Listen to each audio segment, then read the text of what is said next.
आगा के कोयटा में नवा कलीवार इलाके में गैस सिलेंडर लीकेज सबब धमाको थियो है। औरतुन ऐं ॿारनि समेत 7 ॼणा ज़ख़्मी थिया आहिनि। खबर मां शेयर कयूं पिया। अहम ख़बर है कोयटा में नवा कलीवार इलाके में गैस सिलेंडर लीकेज सबब धमाको थियो है। औरतुन ऐं ॿारनि समेत 7 ॼणा ज़ख़्मी थी पिया आहिनि। घर अंदर गैस सिलेंडर जो धमाको थियो है, जंहिंजी वधीक जांच कई पई वञे, चवण आहे पुलिस जो। असां ख़बर शेयर पिया कयूं। अहम ख़बर है कोयटा में नवा कलीवार इलाके में गैस सिलेंडर लीकेज सबब धमाको थियो है। औरतुन ऐं ॿारनि समेत 7 ॼणा ज़ख़्मी थी पिया आहिनि।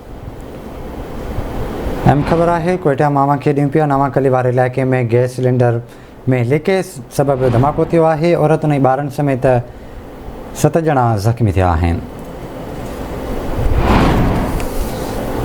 तफ़सील मालूम कंदासीं। कोयटा में आज़ाद बलोच जी आज़ाद अपडेट कजो, कहिड़ा तफ़सील आहिनि?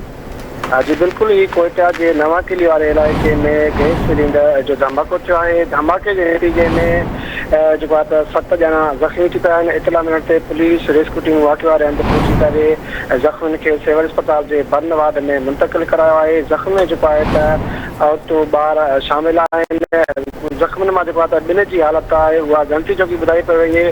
हिन वक़्तु ज़ख़्मियुनि जी इलाज है उहा बर्न वार्ड में हलंदड़ है। धमाके बाबत पुलिस वधीक जांच करे रही है। धमाके में ज़ख़्मी आहिनि, ज़ख़्मी जी सुञाणप उहा करे रहिया आहिनि। ठीक है आज़ाद, वॾी महिरबानी अव्हां जी तफ़सील खां आगाह करण लाइ।